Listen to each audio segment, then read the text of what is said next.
صلو علی الحبیب صلی اللہ تعالی علی محمد نیت المؤمن خیر من عملہ، مسلمان کی نیت اس کے عمل سے بہتر ہے۔ اللہ عز و جل کی رضا پانے اور ثواب کمانے کی غرض سے سلسلہ دیکھنے سے پہلے اچھی اچھی نیتیں فرما لیجئے۔ اللہ کی رضا کی خاطر علم دین حاصل کروں گا، سیکھ کر دوسروں تک نیکی کی دعوت پہنچاؤں گا، خاص خاص باتیں لکھوں گا، اول تا آخر دیکھوں گا۔ صلو علی الحبیب صلی اللہ تعالی علی محمد۔ میں مبلغ بنوں سنتوں کا، خوب چرچا کروں سنتوں کا، کرم بہر خاک کے مدینہ۔ الحمدللہ رب العالمین والصلاة والسلام علی سید المرسلین، اما بعد فاعوذ باللہ من الشیطان الرجیم، بسم اللہ الرحمن الرحیم، الصلاة والسلام علیک یا رسول اللہ وعلی آلک واصحابک یا حبیب اللہ، الصلاة والسلام علیک یا نبی اللہ وعلی آلک واصحابک یا نور اللہ۔ مدنی چینل کے ناظرین، درود پاک کی ایک بہت ہی پیاری فضیلت سنا، انشاءاللہ عز و جل اس سے درود پاک کثرت سے پڑھنے کا بھی ذہن بنے گا۔ چنانچہ فیضان سنت میں امیر علیہ سنت پہ درود پاک کی فضیلت کچھ نقل کرتے ہیں، جس نے مجھ پر 10 مرتبہ درود پاک پڑھا، اللہ تعالیٰ اس پر 100 رحمتیں نازل فرماتا ہے۔ 10 مرتبہ درود پاک پڑھنے سے 100 رحمتیں ہمیں عطا ہوتی ہیں۔ سمجھتا ہوں کہ یہ کوئی مشکل نہیں ہے، سوچ بننے کی بات ہے۔ اگر سوچ بن گئی کہ میں نے درود پاک کی کثرت کرنی ہے تو مواقع بہت، وقت بہت، اللہ تعالیٰ ہمیں درود پاک کی کثرت کرنے کی توفیق عطا فرمائے۔ صلو علی الحبیب صلی اللہ تعالی علی محمد وعلی آلہ وصحبہ وبارک وسلم۔ اے ایمان والو، یہ سلسلہ ہمارا جاری ہے۔ ہم سورہ بقرہ کی جس آیت پر بیان سن رہے ہیں، یا ایھا الذین آمنوا استعینوا بالصبر والصلاۃ ان اللہ مع الصابرین، اس میں ہم نے جو اللہ تبارک و تعالیٰ نے نماز و صبر سے مدد حاصل کرنے کا جو ہمیں ارشاد فرمایا، اس کے علاوہ بھی نماز و صبر سے مدد مانگنے کا ذکر سورہ بقرہ کی آیت نمبر 46 میں بھی ہے، جہاں پر اللہ تبارک و تعالیٰ نے وَاسْتَعِینُوا بِالصَّبْرِ وَالصَّلَاةِ یہاں بھی ارشاد ہوا ہے، اور صبر اور نماز سے مدد حاصل کرو۔ تو انشاءاللہ عز و جل آج کے اس سلسلے میں کچھ صبر سے متعلق مدنی پھول عرض کروں گا۔ سب سے پہلے میں آپ کو ایک بہت پیاری حکایت سناؤں کہ حضرت سیدنا ابن عباس رضی اللہ تعالی عنہما سے روایت ہے کہ ایک سفر میں ان کے بیٹے کی موت کی خبر دی گئی۔ وہ سواری سے اترے، 2 رکعت نماز پڑھی اور انا للہ و انا الیہ راجعون پڑھا، تو فرمایا ہم نے اللہ عز و جل کے اس حکم پر عمل کیا، صبر اور نماز سے مدد حاصل کرو۔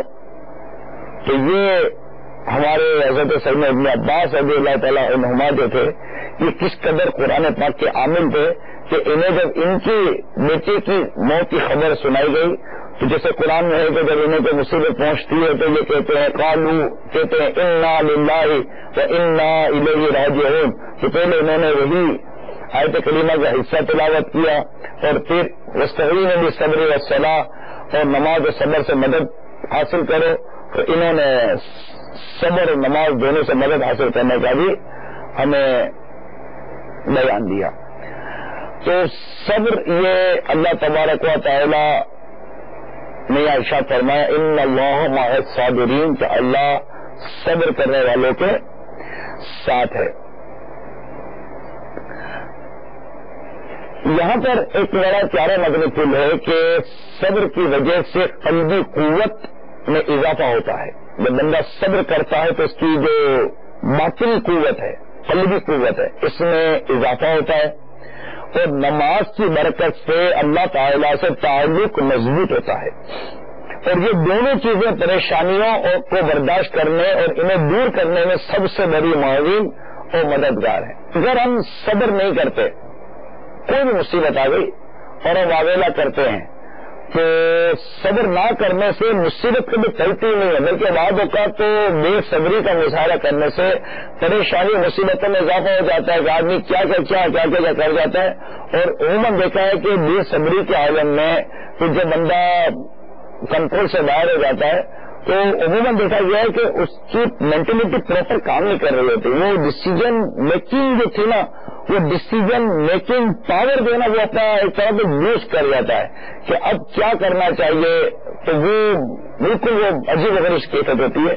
تو صبر کے سوا چارہ نہیں ہے۔ کسی شاعر نے بڑا خوب شعر کہا ہے، چپ رہے تو موتی مل سن، صبر کرے تا ہیرے، پاگلا واؤں رولا پاوے نہ موتی نہ ہیرے۔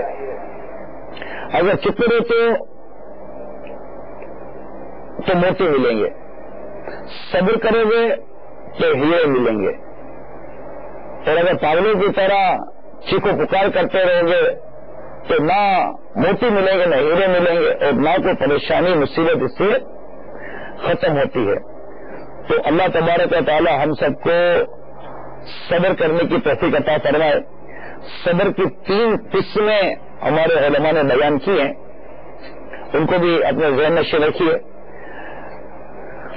مصیبت پر صبر، دوسری ہے عبادت و اطاعت کی مشقتوں پر صبر، اور تیسری نفس کو گناہ کی طرف جانے سے روکنے پر صبر کرنا۔ یہ 3 قسمیں صبر کی میرے مدنی چینل کے ناظرین یاد کر لیں کہ مصیبت پر صبر یعنی کہ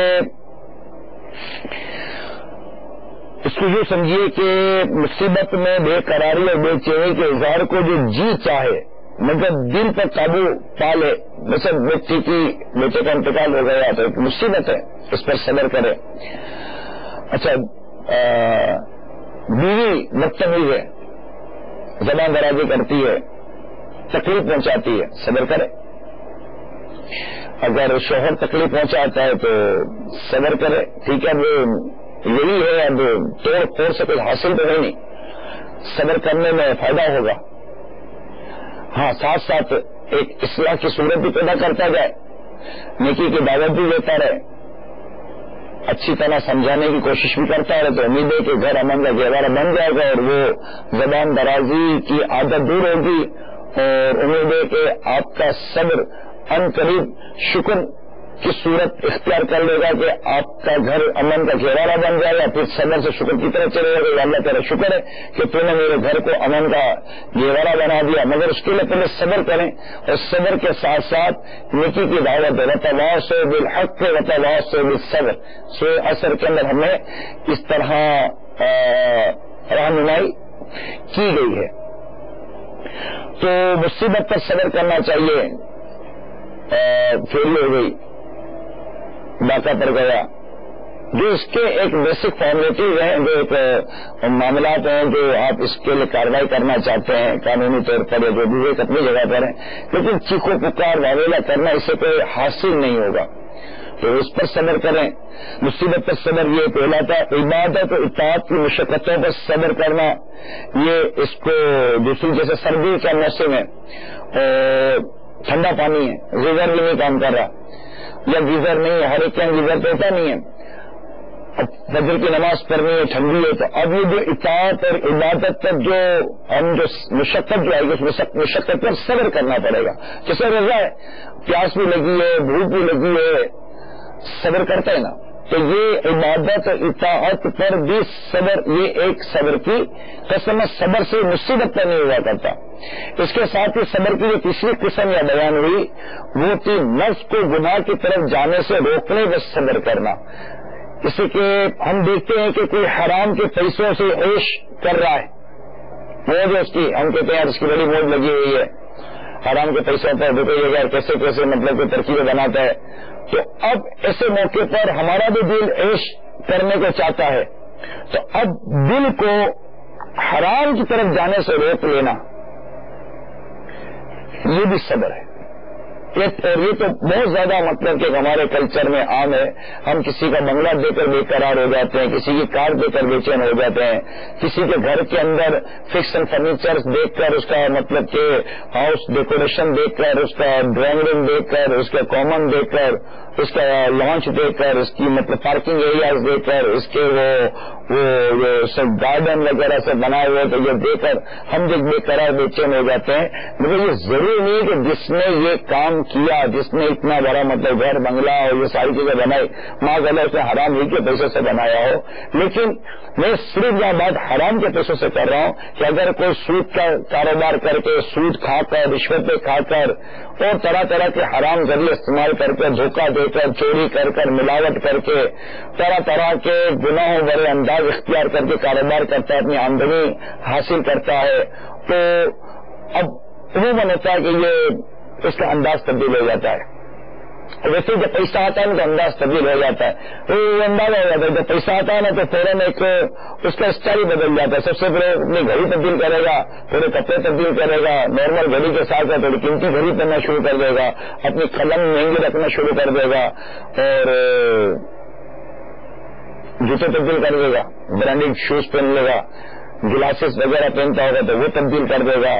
اپنا لائف اسٹائل ایمیڈیٹلی وہ چینج کر لیتا ہے کیونکہ اس کے بعد پیسہ آ گیا. 4 آدمی بھی کہتے ہیں کیا لگتا ہے پیسہ آ گیا اس کے بعد، یہ آپ کو بھی اس کا اندازہ ہوگا.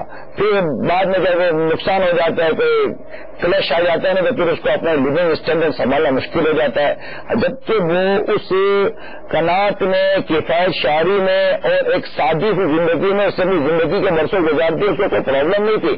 لیکن اچانک پیسہ آتے ہی اس نے اپنا لیونگ اسٹینڈرڈ تبدیل کر دیا. لیونگ اسٹینڈرڈ تبدیل کرتے ہی چونکہ معاشرے کے اندر اس کا ایک اسٹیٹس بن گیا، معاشرے میں اس کا ایک مقام بن گیا، اس کے بچوں کے پاس چلی گاڑیاں وغیرہ آ گئی، موٹر سائیکلیں آ گئی، رکھ رکھاؤ ہو گیا. اچانک اتنی امیڈیٹلی اپنے اندر تبدیلی لے آتا ہے، وہ بالکل اپنے پیسے سے بالکل ایکسپوز ہو جاتا ہے. اپنا پیسہ اور اپنا سرمایہ دار ہونا وہ عموماً ڈکلیئر کر دیتا ہے، بہت جلدی ڈکلیئر کر دیتا ہے. صبر نہیں ہوتا وہاں بھی، بھی صبر آئے گا. وہاں یہ صبر نہیں کرتا کہ میں تھوڑا تحمل کروں تو رک جاؤں. کیا ضرورت ہے کہ میں مطلب کہ کھائی نہ کھائی اپنی سہولیات کے ساتھ ساتھ اپنی حوث کا بھی اظہار کرنا شروع کر دوں اور خواہشات کو یہ ڈکلیئر کر دوں. اس سے ایک اور نقصان جو میرے ذہن میں آ رہا ہے، میرے مدینے کے ناظرین میں عرض کر دوں کہ اس سے ایک اور نقصان جو مجھے لگتا ہے، آپ کے بہت جلدی حاصل پیدا ہو جاتے ہیں. پھر آپ کو لگتا ہے کہ میں نے کسی گاڑی کر دیا، مجھے کسی نے یہ کر دیا، کسی نے وہ کر دیا. بھائی آپ ہی نے تو اپنی طرف نظریں کھینچی ہیں. اب یہ سارے جو انداز تھے، دیکھیں میں ناجائز اور حرام کی بات نہیں کر رہا ہوں، میں تو آپ کی ایک خیر خواہی کی جو بات میرے ذہن میں آ رہی ہے وہ پیش کرنے کی کوشش کر رہا ہوں کہ اتنی جلدی ایکسپوز ہو جانا اور اپنے آپ کو اتنی جلدی ان تمام چیزوں کے ساتھ ڈکلیئر کر دینا، پھر سب کو انوائٹ کرنا اور یوں دکھانا یہ جرمنی سے آیا ہے، یہ میں جاپان سے منگوایا تھا، یہ جو آپ دیکھ رہے ہیں نا یہ سوئٹزرلینڈ سے آیا تھا، یہ کہتے یہ تو میں نے وہ گیا ہوا تھا وہ پیرس وغیرہ وہاں سے میں لے کر آ گیا تھا. اور یہ سارے یہ جتنا ماتھرے میں سے دیکھ رہے نا یہ ساری میں امپورٹ کے جو کنٹینر آیا تھا تو میں نے پورے کے پورا پرچیز کر لیا تھا. اب آپ یہ ساری باتیں بتا رہے 100 آدمی کو 10 آدمی کو اور یہ ساری جو دکھا رہے تو اچھی بری نظر والے تو ہے نا، نظر بد حق ہے، نظر بد یہ حق ہے، لیکن آپ سے صبر نہیں ہو رہا، آپ رک نہیں پا رہے. آپ کو بٹھانا بہت ضروری ہے کہ یہ جو میرا مطلب یہ جو فرنیچر دیکھ رہے ہیں یہ سارا مطلب کہ وہ فولڈنگ فرنیچر ہے، یہ میں نے فلاں ملک سے امپورٹ کیا ہے، یہ لوکل پاکستانی ہے. پاکستانی کیوں پاکستانی ہے بھائی، کیوں نہیں پاکستانی؟ اور اگر بالکل امپورٹنٹ ہے بھی تو اس کو اس انداز سے ڈکلیئر کر کے آپ اس بے صبری کا مظاہرہ کر کے کہ آخر یہ بتانے کی بھی تو آپ کو بے قراری ہے نا، بے چینی ہے، جلدی ہے کہ جلدی پتہ چل جائے کہ یہ مطلب یہ میں یہ سب کچھ کر چکا ہوں. اب یہ دیکھنے والے جو ہیں میرے نبی چاہے کے ناظرین ذرا غور کیجیے، یہ دیکھنے والے کیا یہ سوچیں گے نہیں؟ زیورات عورتیں اپنی مطلب کہ مہنگے سے مہنگے پہن لیتی ہیں، پھر کہتے ہیں کہ وہاں سے آئے تھے نا وہ ادھر سے وہ لے کر آئے، ادھر سے آئے تھے نا یہ وہاں سے لے کر آئے تھے، یہ فلاں جگہ گئے تھے نا تو یہ ہو گیا، یہ میری وہ ویڈنگ اینیورسری پر دیکھیں کتنا اچھا ہے، میں نے نیکلیس مجھے تحفے میں دیا. یہ ساری باتیں بتا کر آپ کیا چاہتی ہیں؟ اور اتنی ساری چیزیں ایکسپوز کر کے کیوں کسی کو اپنے لیے حسد کے وہ پیدا کرنا ہے؟ دیکھیں میں ایک بار پھر کر دوں، میں یہاں ناجائز حرام وغیرہ کی بات نہیں کر رہا، حکم شریعت کے حوالے سے میں کوئی ایسی باتیں نہیں کر رہا. میں تو ایک معاشرتی طور پر آپ کو حسد سے اور لوگوں کی نظر بد سے بچانے کے لیے ایک مدنی پھول دے رہا ہوں. اگر آپ کو بھی میرے مدنی پھول سمجھ میں آتے ہیں اور آپ کو لگتا ہے کلک کرتا ہے کہ ہاں یہ کچھ ایسا ہی ہوا تھا اور یہ جب کچھ وہ ختم ہو گیا نا سارا وہ کلیش آ گیا تو اب یہ سب سنبھالنا مشکل پڑ گیا اور اب یہ سب مجھے نکالنا پڑے گا, گھر کے اندر یہ ساری چیزیں بدلنی پڑے گی, اب کسی کو مہمان نوازی بھی میں نہیں کر سکوں گا. یہ ساری چیزیں جو کچھ میں بیان کر رہا ہوں یہ دیکھی بھالی ہیں, آپ کی بھی دیکھی بھالی ہے, میری بھی دیکھی بھالی ہے. آپ بھی معاشرے میں رہتے ہیں, میں بھی معاشرے میں رہتا ہوں, آپ بھی لوگوں سے ملتے ہیں, میں بھی لوگوں سے ملتا ہوں. اب اتنا لونوں پر اور سودی قرضوں پر کاریں لے کر ساری ٹھیک ہے بھرتے رہیں گے. اب یہ قطع نظر رکھتے کہ یہ نہیں دیکھتے کہ حرام سے کس سے بھر رہا ہوں, حلال سے کس سے بھر رہا ہوں, یہ بھی نہیں دیکھتے, سب کچھ ہو جاتا ہے. آخر کار بس میں کہا نا صبر نہیں ہے. ہمیں بڑی پیاری کسی نے مجھے مدنی پھول بتایا کہ دین سارے کے سارا صبر کا نام ہے. صبر میں سارے کا سارا دین آ جاتا ہے. ہر جگہ پر صبر صبر صبر صبر صبر صبر کی باتیں آتی ہیں. ہم تحمل نہیں کرتے, رکتے نہیں ہیں اور ہر چیز کو بیان کرنا شروع کر دیتے ہیں. اسی طرح جو بات چلی تھی وہاں سے کہ اگر کوئی اس طرح مل کر کہ کوئی حرام روزی کما کر یا کوئی حرام کام کر رہا ہے تو اب وہ رشوت لے رہا ہے تو میں بھی اس کے ساتھ ایک افسر ہی ہوں, میں بھی چاہوں تو رشوت لے سکتا ہوں, لیکن میں اس پہ صبر کروں نا. اب اسی کمپلین کرنا نہ کرنے کی بحث میں نہیں جا رہا, لیکن کم از کم میں ایک پرسنلی بات کر رہا ہوں کہ میں صبر کروں نا کہ مجھے کیا کرے گا گناہ میں پڑنے کی. اب اس کے لیے دعا کرو یا اللہ اس کو بھی گناہ سے بچا, اس کو بھی اس سے بچا. تو یہ ایک صبر کے حوالے سے اور اس کے ساتھ چند مدنی پھول تھے میں نے عرض کر دی. اور یاد رکھیے ایک بڑی پیاری بات یہاں پہ میرے پاس لکھی ہوئی ہے کہ ایک حدیث شریف میں ہے کہ علم یہ مومن کا دوست ہے اور حلم یعنی برداشت اس کا وزیر اور عقل اس کی رہبر اور عمل اس کا نگران, مہربانی اس کا باپ, نرمی اس کا بھائی اور صبر اس لشکر کا امیر یعنی جرنیل ہے, سپہ سالار ہے. یہ روایت میں نے آپ کو بیان کی. شعب الایمان میں حضرت سیدنا انس رضی اللہ تعالیٰ عنہ سے روایت کی ہے کہ ایمان کے دو حصے ہیں, ایک حصہ صبر میں اور دوسرا شکر میں. دیکھیے جب انسان پر مصیبت آتی ہے, یہ جو دو ہاتھ ہیں, یہ جب انسان پر مصیبت آتی ہے تو اس کو دو چیزیں ہیں کہ مصیبت آئی تو صبر کرے گا, نعمت آئی تو شکر کرے گا. یہ کبھی مومن کے دونوں ہاتھوں میں لڈو ہوتے ہیں کہ مصیبت پر صبر کرے گا ثواب پائے گا, نعمت پر شکر کرے گا ثواب پائے گا. اللہ تعالی ہم سب کو صبر کرنے والا بنا. اس طرح صبر کا ایک بڑی پیاری روایت ایک اور بھی لکھی ہے کہ سرکار مدینہ صلی اللہ تعالی علیہ وسلم نے فرمایا جو مسلمان لوگوں کے ساتھ مل جل کر رہتا اور ان کی طرف سے پہنچنے والی تکالیف پر صبر کرتا ہے وہ اس مسلمان سے بہتر ہے جو لوگوں سے میل جول نہیں رکھتا اور ان کی ایذا پر صبر نہیں کرتا. یہ ترمذی شریف کی یہ حدیث ہے. اس طرح ایک اور روایت و حکایت بھی یہی ہے کہ ایک صحابی رضی اللہ تعالیٰ عنہ چند روز تک بارگاہ رسالت صلی اللہ تعالی وسلم میں حاضر نہ ہو سکے تو سرکار مدینہ صلی اللہ تعالی علیہ وسلم نے استفسار فرمایا. چنانچہ وہ حاضر خدمت ہو کر عرض گزار ہوئے یا رسول اللہ صلی اللہ علیہ وسلم میں نے ارادہ کیا کہ میں اس پہاڑ پر گوشہ نشینی اختیار کر کے اللہ عز و جل کی عبادت کروں. تو آپ نے ارشاد فرمایا تم میں سے کسی کا غریب بھر کے لیے مسلمان کی صحبت میں رہ کر مشقت میں برداشت کرنا 40 سالہ تنہائی کی عبادت سے بہتر ہے. اور ایک روایت میں 60 سال کی عبادت سے بہتر ہے. تو یہاں پر یہ مدنی پھول ہمیں علماء نے دیا کہ عابد گوشہ نشین سے عالم دین افضل ہے کیونکہ وہ عابد نہ لوگوں سے میل جول رکھتا ہے نہ ان سے تکلیف اٹھاتا اور نہ تو صبر کا موقع حاصل کرتا ہے اور عالم دین لوگوں میں رہ کر تبلیغ دین کرتا ہے. ہمارے یہاں جنرلی ایک صبر کا کانسیپٹ بنتا ہے وہ مصیبت پریشانی بیماری پر صبر کرنا ہوتا ہے. اس میں لوگ مقابلہ کرتے ہیں, خود بیمار ہیں, بات پر اپنی بیماری کا اپنی پریشانی کا ذکر کرتے رہنا. اس کے متعلق آئیے میں آپ کو فیضان سنت جو جس کے ماشاءاللہ درس دیا جاتا ہے اس کے صفحہ نمبر یعنی پیج نمبر 386 اس سے میں آپ کو ایک حکایت سناتا ہوں کہ حضرت سیدنا یونس علی نبینا والے صلی السلام نے حضرت سیدنا جبریل امین علیہ السلام سے فرمایا میں روئے زمین کے سب سے بڑے عابد یعنی عبادت گزار کو دیکھنا چاہتا ہوں. حضرت سیدنا جبریل امین علیہ السلام آپ کو ایک ایسے شخص کے پاس لے گئے جس کے ہاتھ پاؤں جزام کی وجہ سے گل کٹ کر جدا ہو چکے تھے اور وہ زبان سے کہہ رہا تھا یا اللہ عز و جل تو نے جب تک چاہا ان اعضاء سے مجھے فائدہ بخشا اور جب چاہا لے لیا اور میری امید صرف اپنی ذات پہ باقی رکھی. اے میرے پیدا کرنے والے میرا تو مقصود بس تو ہی تو ہے. حضرت سیدنا یونس علیہ نبینا علیہ صلاۃ السلام نے فرمایا جبریل میں نے آپ کو نمازی روزہ دار شخص دکھانے کا کہا تھا. حضرت سیدنا جبریل امین علیہ السلام نے جواب دیا اس مصیبت میں مبتلا ہونے سے قبل یہ ایسا ہی تھا. اب مجھے یہ حکم ملا ہے کہ اس کی آنکھیں بھی لے لوں.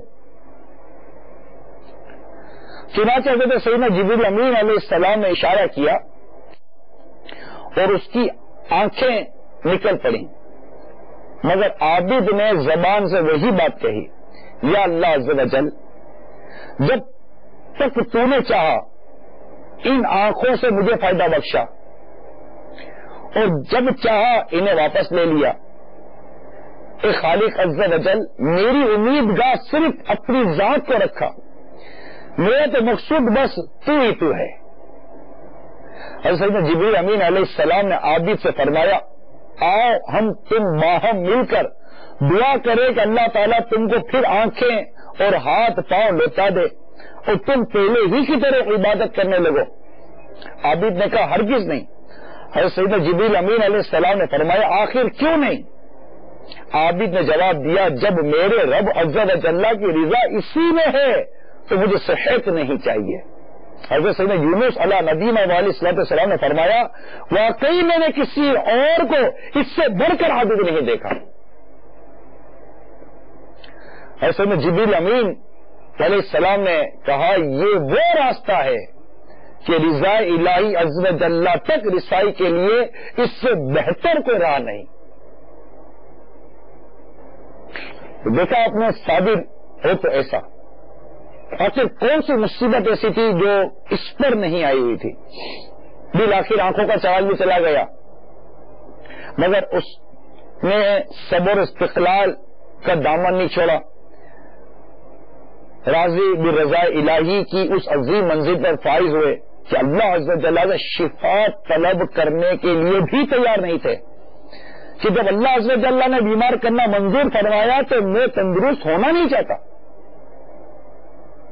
حقیقت تو یہ ہے میٹھے اسلامی بھائیوں یہ انہی کا حصہ تھا.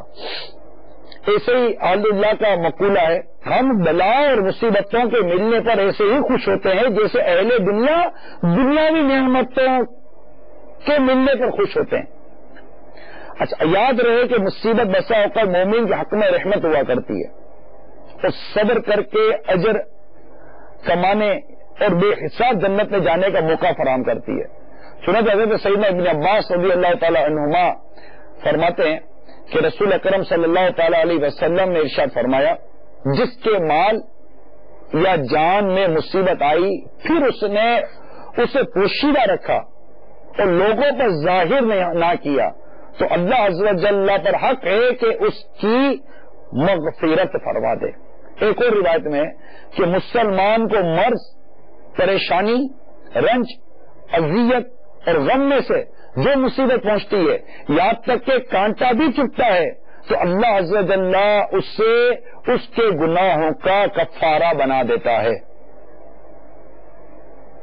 تو اللہ تعالی ہمیں صبر کرنے کی توفیق عطا فرمائے اور اس صبر پر جو اجر ملتا ہے نا اگر اس اجر پر نظر ہو تو مصیبت جو آئی ہے اس پر جو تکلیف ہو رہی ہے یہ تکلیف بھی آسان ہو جاتی ہے.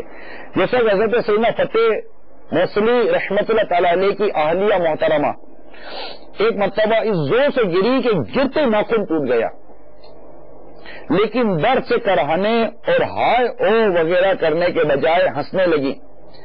کسی نے پوچھا کیا ناخن میں درد نہیں ہو رہا؟ فرمایا صبر کے بدلے میں ثواب کی خوشی میں مجھے درد کی تکلیف کا خیال ہی نہ آ سکا.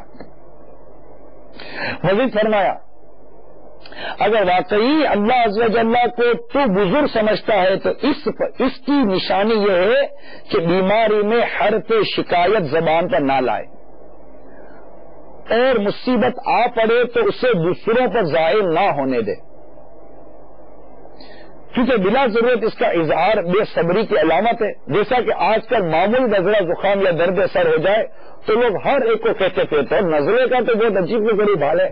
مثال کے طور پر آپ کو نزلہ ہے، آپ کو نزلہ بھی ہے اور آپ نے رومال بھی ہاتھ میں رکھا ہے، ناک بھی پہنچ رہے ہیں، ناک بھی پہنچا، رومال بھی ہاتھ میں، نزلہ بہت ہو گیا یار.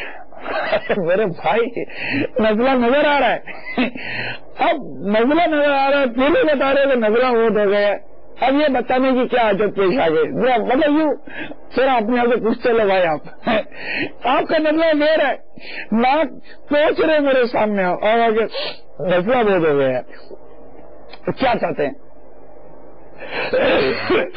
وہ سے کھانسا دو دار قسم کا کھانسی ہے یار. بھائی میں نے دیکھا کھانسی ہے، یقین مانو مجھے نظر آیا کھانسی ہے. اب بولنے کی کیا ضرورت تھی کہ مجھے کھانسی ہے؟ یہ نا کہ ہمدردی ملتی ہے اس سے، وہ کیا ہمدردی ملتی ہے.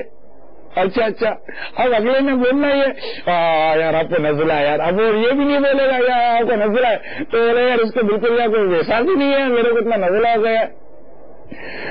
عرض کرنے کا مقصد یہ کہ ہم بے صبر ہیں، ہمیں صبر نہیں ہے کہ ٹھیک ہے ایک پریشانی ایک مصیبت آئی ہے، ایک تکلیف آئی ہے، ہم سے ذرا صبر تو کرے، وہ رکی جائے. جو چیز نظر آ رہی ہے مصیبت پریشانی اس میں بھی دکھانا ہے کہ یہ تو بچوں کے آتے تھے، بچوں کو لگ گیا، ارے لگ گیا ٹھیک ہے لگ گیا، اب دوبارہ وہ لگ گیا لگ گیا. اب بچے یہ کرتے رہتے ہیں اور ہمیں سکھاتے رہتے ہیں کہ یہ ہمارے کام ہے، آپ نہیں کرو. اپنی مصیبتیں اپنی پریشانیاں یہ چھپانے کی کوشش کرنے کی عادت پیدا کرنی چاہیے. اب بار بار اگر ایک کو بولتے رہے، روز اٹھ کر ایک ہی بات ہو میری طبیعت صحیح نہیں، میری طبیعت، اب اللہ شفا دے. کرنا چاہیے یہ، بلے کو دن میں 100 دفعہ بولے ہم کو اللہ شفا عطا فرمائے. بعد کا صحیح آدمی بیزار ہو جاتا ہے، تنگ ہو جاتا ہے کہ یار اس کو رونا ہی آتا ہے، اس کو مطلب صبر نہیں ہے.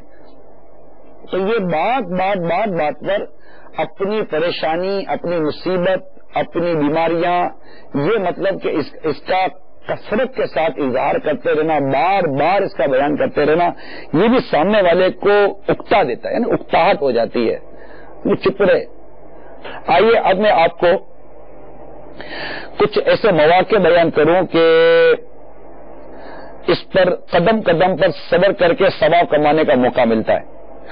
چنانچہ راستے میں پڑے ہوئے کیلے کے چھلکے پر پاؤں پھسل گیا یا ٹھوکر لگ گئی تو شکوہ کرنے اور دوسروں کو کوسنے کے بجائے اگر صبر کریں تو اجر ملے گا. ظاہر ہے کہ پھول بکنے سے نہ تو چوٹ صحیح ہوگی نہ ہی ثواب ملے گا، بلکہ نقصان ہی نقصان ہوگا. اور پھر اوپر دیکھیں گے، دیکھتے نہیں ہو کیلے کھاتے ہوئے تو گھر میں چھلکے پھینکو، اس سے غلط کیا ہے؟ تو نیچے جس سے چھلکا پھینکا اس سے کیا غلط ہے؟ میں اس کی تعریف نہیں کر رہا. اگر اب آپ جو کر رہے ہیں نا، اگر آپ کی کوئی ویڈیو بنا کر آپ کو بتائے نا کہ یہ جو آپ جو کر رہے ہیں اوپر دے کر آپ جو اس کو جو بول رہے ہیں یا جتنے اس کو جو کہہ رہے، اگر یہ آپ کی ویڈیو بنا کے دکھا دو، آپ ایک کہتے تو نہیں ہو، میں نے اس کا دم کر رہے میں یہ حرکت کر ہی نہیں سکتا ہوں، مگر واقعی آپ نے بھی حرکت کی ہوئی ہوتی ہے، اگر آپ کو یقین نہیں آئے گا. پھر اس ٹائم پر بات ہی جذباتی ہو جاتا ہے، پھر پتہ نہیں کیا بولتا ہے. یہی آپ اس پہ غور کرتے جائیے. اسی طرح راہ چلتے کسی کا دھکا لگ گیا، بجائے اس سے الجھنے کے صبر کر لیا جائے. اب آپ الجھو گے، اندھا ہے دیکھتا نہیں ہے، اب وہ بھی اگر 2 قدم آگے ہوا دیکھتا تو ہوں تجھے چلنا نہیں آتا، مجھے چلنا نہیں آتا، اب وہ لڑائی جھگڑا پھر ظالم کھولے پتہ نہیں کیا کریں گے. اس کے ساتھ ہی صبر کیجئے، کیا حرج ہے؟ کسی گاڑی سے ٹکرا گئے، گاڑی چلانے والے نے کوئی بات الٹی سیدھی کہہ دی، ہم راہ چل رہے تھے, سڑک پہ ٹریفک جام ہو گیا, سخت گرمی بھی ہے, ہارن کی آوازوں سے کان پھٹے جا رہے ہیں. ایسے تو لوگ بہت زیادہ بڑبڑاتے, گالیاں بکتے, حالانکہ ایسا کرنے سے ٹریفک بحال نہیں ہو جاتا. کاش ذرا خاموش رہتے تو صبر کرنے کا تو ثواب مل جاتا. بالکل ابھی بھی یہ بہت مناظر روڈوں پر ہوتے ہوں گے. تو اب گاڑی لگ گئی, کسی نے موٹر سائیکل والے نے مار دیا, گاڑی سے اتریں گے. یہ انداز ہوتا ہے. یہ کیا کرتے ہیں کہ لوگ گاڑی سے اترتے ہیں, گاڑی کا دروازہ کھولیں گے اور دروازہ کھولنے کے بعد اتریں گے, اتر کے پھر دیکھیں گے, پھر اس کو دیکھیں گے. اندھے ہو, نظر نہیں آتا, کیا حال کر دیا گاڑی کا. وہ روکے گا, تم کو بھی کیا ضرورت ہے اچانک بریک مارنے کی, میں نے اچانک بریک مارا تھا. اور وہ جو دونوں جو لڑیں گے نا, وہ ان کا منظر ہی دیکھنے والا ہوگا. صبر کیجیے, ہر موقع پر یہاں صبر کا موقع ملتا ہے. معاف کر دیجیے, اگر واقعی سے غلط کی تو معاف کر دیجیے. اسی طرح کسی نے آواز کس دی, کنکر مار دیا, تانا کشی کی, گھر میں بھائی بہنوں نے مذاق اڑایا, پڑوسی نے اس نے سلوک نہیں کیا, یا کوئی زیادتی کی, مسجد میں جوتے ہی چوری ہو گئے, جیب کٹ گئی, کسی نے اوپر سے کوڑا ڈال دیا, کسی نے بات کاٹ دی, آپ نے سنت کو بڑا بیان کیا, کسی نے بھیجا تنقید کر دی, یا آواز و انداز کی ہنسی اڑائی, کسی کے یہاں مہمان ہوئے, اس نے چائے پانی کا نہیں پوچھا, سنت کے مطابق کھا پی رہے تھے کہ کسی نے طنز کر دیا, کبھی گھر میں بجلی چلی گئی, پانی بند ہو گیا, مالک مکان یا کرایہ دار نے ظلم کیا, بس وغیرہ میں بھیڑ میں کسی نے آپ کے پاؤں پر اپنا پاؤں رکھ دیا, کوئی سگریٹ پی رہا ہے یا کسی قسم کی بدبو سے جب بھی تکلیف پہنچی, اپنی گاڑی وغیرہ میں کوئی نقصان ہو گیا, کوئی پرزا ٹوٹ گیا, پنچر ہی ہو گیا, راستے میں کیچڑ کی وجہ سے پریشان ہو گئے, کھانے وغیرہ میں نمک مرچ کم ہو گیا, کوئی کڑوی چیز منہ میں آ گئی, جیسے مدم وغیرہ تو کڑوی آ جاتی ہیں, کھانا گرم نہیں تھا, طبیعت گرم کھانا چاہتی تھی, ٹھنڈے پانی کی خواہش تھی مگر سادہ پانی ملا, چائے یا پان وغیرہ کی خواہش تھی مگر میسر نہیں آیا, جس سے طبیعت میں کچھ پریشانی ہوئی, کسی نے گالی دے دی, کوئی ایسی بات کہہ دی جو ناگوار خاطر ہوئی, خرید و فروخت کے موقع پر ناگوار معاملہ پیش آیا, کاروبار کم ہوا, کسی نے دھوکہ دے دیا, سیٹ بدمزاج ہے, نوکر بد اخلاق ہے, کسی نے تھوک پھینکا اور اپنے کپڑوں پر گرا, کسی وجہ سے پاؤں پھسل گیا یا گر گئے تو لوگ ہنسے یا خود چوٹ کھائی, کسی نے غلط فہمی میں کچھ تلخ باتیں سنا دی وغیرہ وغیرہ. اس قسم کے معاملات عموماً روزمرہ ہمارے ساتھ پیش ہوتے ہیں. ایسے موقع میں صبر کر لیجئے اور اجر کمائیے. ان مواقع پر عموماً بے صبر لوگ بڑبڑاتے, گالیاں بکتے سنے جاتے ہیں. اب جو ہونا تھا میرے پیارے سمجھ ہو گیا. بے صبری کا مظاہرہ کرنے سے تکلیف یا پریشانی دور نہیں ہوتی. پھر صبر کر کے اجر کیوں نہ کمائیں, اجر کیوں ضائع کرے. آدمی حوصلہ ہارے نہ پریشانی میں, ہر بنا کام بگڑ جاتا ہے نادانی میں. ڈوب سکتے ہی نہیں موجوں کی طغیانی میں, جس کی کشتی ہو محمد کی نگہبانی میں. صلی علی الحبیب صلی اللہ تعالی علی محمد. الغرض میرے پیارے اور میٹھے اسلامی بھائیوں, یقیناً اس کے ساتھ اور بہت سا مواد ہے. انبیاء کرام علیہ السلام کی اگر ہم سیرت کا مطالعہ کرتے ہیں, صبر ہی صبر ہے.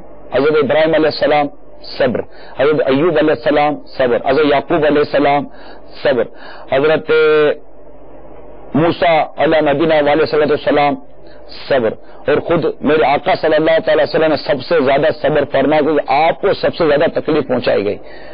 اسی طرح صحابہ کرام, صدیق اکبر رضی اللہ عنہ اور خلفائے راشدین اور دیگر صحابہ کرام, بلال حبشی رضی اللہ تعالیٰ عنہ, کسی مصیبتیں پریشانی آئیں, ان سب نے صبر کیا ہے. ساتھ ہی بہت تاریخی واقعہ کربلا, سیدنا امام حسین رضی اللہ تعالیٰ عنہ نے یزید پلید اور ابن زیاد بدبخت کے کتنے ظلم و ستم پر صبر کیا. امام حسین رضی اللہ عنہ کے اس گھرانے نے صبر کیا. تو یہ صبر ہے. آپ کہیں گے صبر کہاں سے ملے گا؟ دعا کیجئے, ذہن بنائیے برداشت کرنے کا, اور غصہ قابو کرنے کی کوشش کیجئے. ساتھ ہی دعوت اسلامی کے سنتوں کی تربیت کے مدنی قافلوں میں سفر کیجئے. اس میں یہ ہوگا کہ آپ جو گاڑی میں سفر کریں گے تو عاشقان رسول کی صحبت ملی ہوئی ہوگی, تو انشاءاللہ صبر کا موقع ملے گا. مسجد میں رہیں گے تو وہاں صبر کا موقع ملے گا. سفر میں بہت صبر کا موقع ملتا ہے، اور ایک سنتوں کی تربیت ہوگی، نیکی کی دعوت دیں گے، نماز کی دعوت دیں گے، سنتوں کی دعوت دیں گے، درس میں بیٹھنے کی دعوت دیں گے، کسی کو نماز کے لیے اٹھائیں گے، تہجد کے لیے اٹھائیں گے، خود اٹھیں گے. تو عبادت پر صبر اور اطاعت پر صبر. لوگوں کی ہو سکتا ہے کہ کوئی ایسی باتیں ہوں جس پر صبر کرنے کا موقع نصیب ہو جائے، تو مدنی قافلے میں صبر کا بہت موقع ملتا ہے. مدنی ادھر ہفتہ وار اجتماع میں آئیے، اسی طرح دعوت اسلامی کے ماحول سے وابستہ رہیے. انشاءاللہ مدنی مذاکرے سنیے، اس سے بہت ذہن میں بہت موٹیویشن ہے اس مدنی مذاکرے کے اندر. اسی طرح مدنی چینل کے مختلف سلسلے ہوتے ہیں جس سے بہت زیادہ ذہن بنایا جاتا ہے، اور صبر کی عادت بنانے کی ہمیں ذہن دیا جاتا ہے. اسی طرح یہاں تھا کہ نماز سے بھی مدد مانگنے کا یہاں بیان تھا کہ نماز و صبر سے مدد مانگو. نماز سے مدد مانگنے کے حوالے سے میں یہاں ایک دو روایتیں آپ کو بیان کر دیتا ہوں. چنانچہ